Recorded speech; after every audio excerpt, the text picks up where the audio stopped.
This is CK Barlow. Hi, everybody.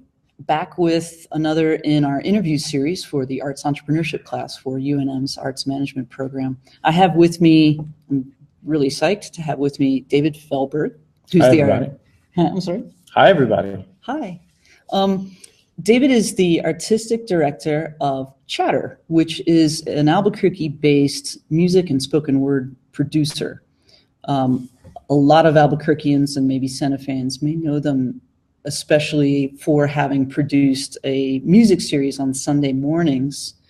And I don't know, for branding reasons, if you don't really want to go through the different names that Chatter has had. But, sure. But it has a history in producing sometimes classical, but always challenging and, intriguing and compelling music programs on Sunday mornings. We started out as a new music ensemble, contemporary music ensemble, and when this opportunity came for us, there was this thing in Albuquerque called the Church of Beethoven, which was a Sunday morning classical music, spoken word, coffee drink program for 1 hour every Sunday morning.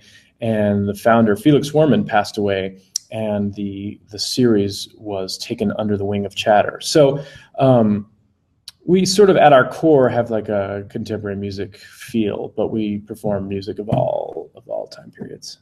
Okay, great. Anybody who lives here locally, if you have not caught a Chatter event, get yourself there. It's so great. It's so great because it's a really nice variety of people attending, and I kind of think that was really kind of part of the mission is to get a different crowd and a bigger crowd to contemporary music events. It is, and it's a lot of it has to do with accessibility. We play at the Cosmos, which is a converted warehouse into an art space. Part of the building is visual art, and part of the building is a performance space, which we perform in every Sunday morning. And it's just easy to come to it. And accessibility in every way, accessibility in the length of our show. It's only 1 hour. Most classical music concerts are 2 hours, and so the commitment, from an audience member is just for the hour. And I think I think you get a lot out of that, actually. And the parking is easy. It is. It's a good vibe. You don't have to dress up necessarily. We're playing the same music that you would hear, in the downtown venues, and it's by the same players. But you can get up, put on some pants, and go hear some unbelievable stuff, and spoken word, and drink coffee. And pants are required. Pants are required. Yeah, okay. yeah. Okay. You should be able to. You should put on pants. Okay. And the ticket prices are accessible. We only charge $15 adults and $9 under 30. Nice. That's a nice touch. And so we get a wide spectrum of audience. We get a good, age groups and stuff. Okay, cool. So we just got a really nice introduction to what it is that David does. And I think if you listen carefully, you heard a lot in that about filling a need that he recognized in the music community and the music performance venue variety that we have here locally. He found a need and he figured out an interesting way to fill it, and even creating incentives like lower pricing for people under 30 to encourage those folks to come out to a music show that they might not ordinarily. Absolutely. And that's a bargain for $9 to hear world-class musicians and music and spoken word. Right. And these are the same, the same people you're going to see if you go to a Philharmonic, New Mexico Philharmonic exactly. concert. And we're just doing our thing, and the poetry is great, and the coffee is really good. Coffee is unlimited really good. Coffee. Yeah, it's insane. Yeah, it's dangerous. Insane. It's good, and it's a good vibe. Part of the shows, we call it a show because we get up there and we MC. We have MCs for the show, and we just welcome everybody. And we have a 2 minutes of silence, which is taken. When it was called the Church of Beethoven, it was like a church service without the religion. It was like the music was the religion. Yeah. Or the music was the sermon. Exactly. And so Felix, the founder, he kept in the 2 minutes of silence, and it's great. It's sort of oral palate cleanser.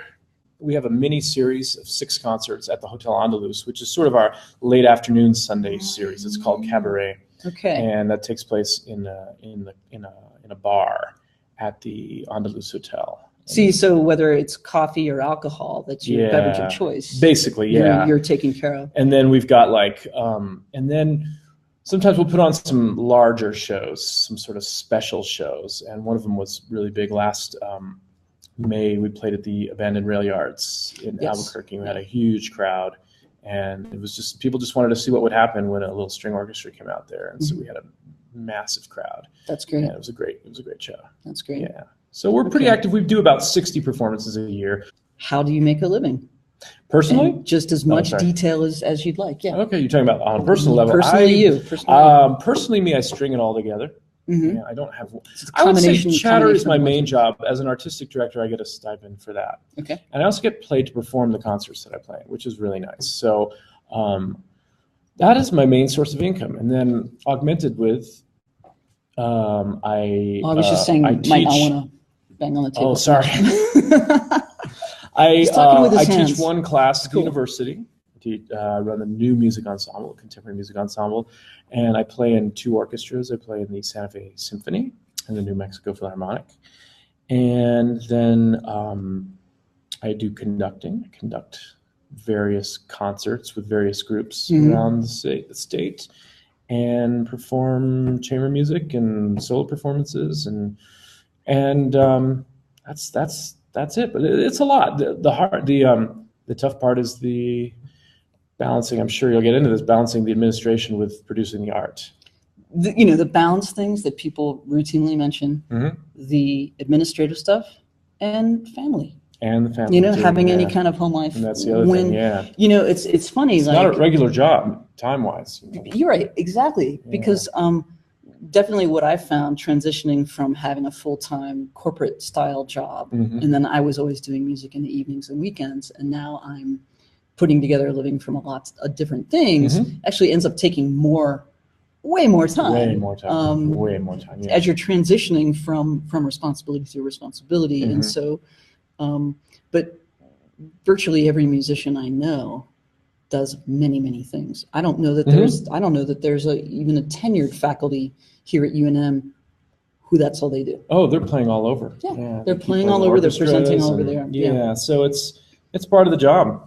Yeah, and it's it can be fun in a sense that it's nice to not know what's happening next, and then you get surprised by being asked to perform something, and it's there's that, and then the other side of it is, well, the security, whether you will get continued to ask to perform or compose or something like that. Exactly.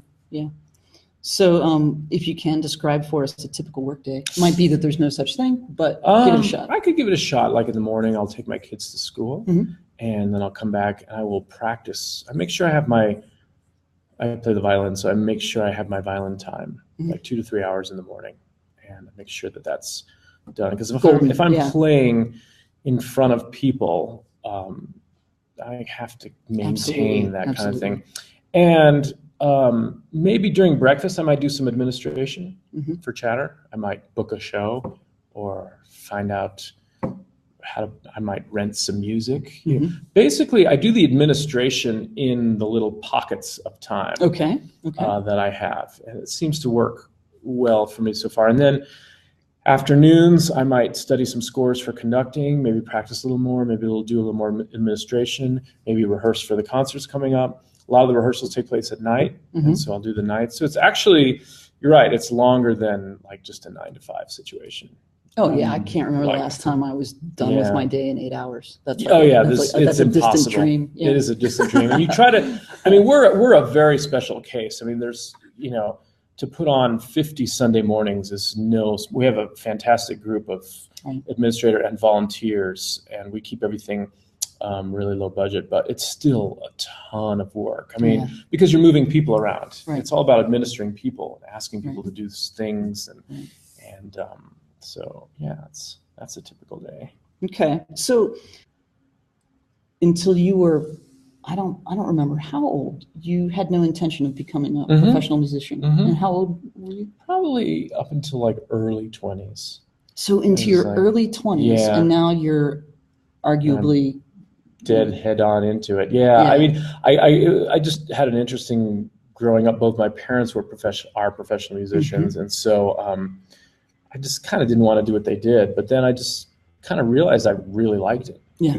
And that was in the early 20s. So. And there was sort of a moment or a defining event where you said, this is where I need to. It happened over a few years. I couldn't commit to it. I couldn't wrap it around my head for a few years. And then finally it was like, yeah. And it wasn't an event. It was just maybe a series of events. And you'd probably been studying violin since childhood, but yeah, there was completely. a new seriousness about the completely, pursuit. Yeah. Completely. Interesting. Okay.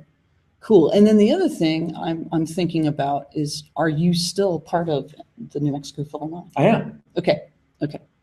Just we hadn't mentioned that, so I wanted to make sure. So that's that's another role that you have as is it associate concertmaster? Associate concertmaster, and I conduct them occasionally. Like I conduct the Nutcracker every year, and I've been doing the Messiah, and I've got some conducting with them coming up. We don't have a director, so they have a lot of guest conductors and stuff. So, I'm quite busy with all that stuff. All right. Here's a good one. What makes you happy? What makes me happy? Sleeping. That's a good answer. I like that one too. I like to sleep, but I don't get much of it because I have 2 young children. And it's amazing. All this came about when I had my first kid. My kid's 7 years old, and that's when the Church of Beethoven started. And I know, it's amazing. And I got a 4-year-old little guy, and it all happened at once. This whole 60 concert a year plus kids, everything happened at once. Yeah. And so what makes me happy, I love, I've always explained, running these types of things it's not warm and fuzzy all the time. No. There's so many details and details to miss. To me, the most warm, the happy parts are the planning, because you get excited, and the execution, the performance. You get to see it come to life. You get the vibe, and the audience vibe's incredible over what we do, and we feed off of it, and they feed off of us. It's really cool. But a lot of in between is just like, I gotta wear the music, I gotta fax this stuff, and it's like, it's not warm and fuzzy, a lot of the administration. But, I love presenting new stuff to people that I know is good. Well, compare that to the process of learning a new piece. And that too. Right? Yeah, I mean, you start out with excitement and enthusiasm, and then you have to slog through through it, absolutely. And then you get to play it, and then you're just like, and then it's yours forever. Yeah. So see, we just, whatever it is, we always have to do that work. Yeah, there's always going to be that work. And I think that, sticking it out through that work is a big part of what you do. Yeah. But as far as making me happy, I make sure I have enough family time, and I give myself time for this. It's in balance. I'm definitely feeling always on the edge. Like I don't have that much time to just sit and do nothing for a while. Someday I will, but right now we're going pretty strong. The whole idea of the Church of Beethoven was sort of, music was part of it, but it was more about community, about bringing people together.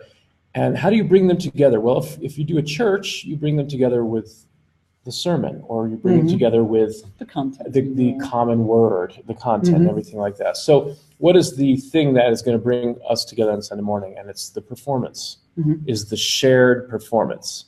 And sort of that has a little bigger scope. Oh, that just gave me goosebumps. Yeah, but that has a vibe, that experience. That experience is really what it's about. And so we're not really, we are a music group, but we're an experience group. You're in the experience business. We're in the experience business, exactly. That's cool. And I think that's cool. It's a very important thing for people to think about. That's what you're in the business for. If we were in the music business, we'd make sure we do these pieces at certain times. It's the repertoire. Yeah, but it's like it's about the experience. And if we're trying to find pieces, we need to go back to that basic component, and that really helps. Now I'm just like kicking myself that I couldn't have come to more of these. It's totally fine now. We'll be around for whenever you need. Yeah, but that was kind of another question. Are you at a point, and I know this is possibly kind of a prickly or personal question, but are you at a point where you're not worried about how much money it's bringing in? Because that's we're worried all the motivation. time. You're worried all the Yeah, time. we're worried Okay. all the time. All right. And occasionally we'll program and we know, yeah, that's a home run. Okay, all right. Yeah. But it still has to be artistic. This one us. sells the tickets. Exactly. This sells program. tickets, but if it's not artistic, we won't do it. Mhm. If it's not fun, we won't do it. Right. If it's just to sell tickets, we won't do it. Yeah. But if it has all these aspects All of to that. it, then Why yeah, not? damn cool. Why not? Yeah, really totally, cool. Totally. And we have a phenomenal fundraiser Mhm. for us. Our board president deserves so much, to be Mhm. commended on Mhm. fundraising, and our great money manager, and Mhm. we're in a nice balance right now. Mhm. Everything is in balance, and so we've done, I think, almost 340 shows now to date. Yeah, since 2008. Okay. That's a hell of a lot. That's a hell of a lot. So, Yeah. but I'm still occasionally I'll be like, oh my god, can I do this any longer? But then I get excited. I'm thinking like, What is your greatest fear, and Mhm. how do you manage that oh, fear? that's good. Greatest fear is in this business or life in general. Let's go big. Making sure my kids are fed, I guess. Yeah. So Money is a fear, but Yeah. the other fear as a performing artist, Mhm. as a performing artist, the fear of sounding or conducting like crap and being Yeah. unprepared. Yeah. That is a major fear, and that actually motivates me to Yeah. The fear my of sucking. work. Yeah, the fear of sucking. Right. You don't want to suck, and like the more you do it, the more your ear gets better. We And- had a running joke. My brother and I played together in Boston. I had a car air freshener, a little pine Mhm, tree, yeah. and I just hung it off the tuning head, Oh, that's funny. end of my guitar, so that I would never awesome. stink. That was the idea. That's great. Right? That's fantastic. But- of course not. But no, I mean the fear of sucking. The fear of You sucking. Don't. You have too much at stake to make an appearance in which you aren't just stellar. you have to be on your game. Yeah. I mean, I haven't said this, and he's very modest, but he's premier violinist in New Mexico. There's no question in this part of the country, without question. And the standards that he needs to maintain are so high that I kind of can't fathom that. It's pressure. hard. It's hard. That's why I do The morning. expectations and the pressure, and particularly when you're doing standard repertoire that people know how That's it's supposed even to harder. sound, That's the hardest one. and they yeah. have expectations that you need to meet. I know. That's the And worst. it's that's a lot. And that's the hard It's a lot. thing. I mean, that's the number one thing is when you're administering also Mhm. is to balance the two. You have to put them in compartments in your brain and make sure they stay there. Because oftentimes I'll be practicing, but then I'll be thinking, did I get that music ordered or did I hire that next Right, person? That's right. not a good way to be. Yeah, you. It's have hard not to, but I don't know what to do. I mean, Yeah. I struggle with that every day. Once you hit that point and settled on this very real intent that this is what Mhm. I'm going to do, would have been, if you can look back now to where you are now and say, would have been probably the three most important skills, whether it's personally, professionally, Mhm. interactions, or completely introverted, or what might those be? Skills. Oh, that's a good question. I mean, when I was growing up, I wasn't very much of a disciplined practicer or anything like that. So I developed that over the years. I think that's Discipline, discipline, and your mastery of your craft. mastery of the craft. I do try to take a little time every day for myself, even 30 minutes, Mhm. and sit either with a book or watch TV and just tune out. Yeah. And I think that's been important on a daily basis to make that a daily habit, Right. Okay. as opposed to after 2 weeks of working your butt off and then doing it at the end. Right. I try to do it every day. That's just me. That's No, just I think me. that's a good one. Yeah. I think that's And a then valid one. I think it's another important skill is just figuring out how to deal with people, really. Yeah. And Yeah. in terms of because that's what you're doing a lot is talking to people and artists. If Mhm. we're presenting artists, Mhm. and so everyone has their own way of doing things, and Mhm. you just sort of have to let people do what they do. All And those I think that's personalities wonderful. that Yeah. you have to manage. Yeah. I think it's great about us. We do let people do what they do. Do your thing. Yeah. And that's what makes it cool. That's exciting. Yeah. That's pretty exciting. And so those are, Yeah. those are some big ones. Okay. Yeah. All right. So mastery of craft, Mm-hmm. making sure you take some time for yourself every Yes, day for every just some day. kind of recharge, relaxation. Recharge, absolutely. And then people skills. Mm-hmm. And, if students are watching this who've been in one of my music technology classes have Mm-hmm. heard me say this, they're probably going to roll their eyes, but Mm-hmm. I always say Mm-hmm. you might get your first gig by being great, but you'll get every gig after that by being great to work with.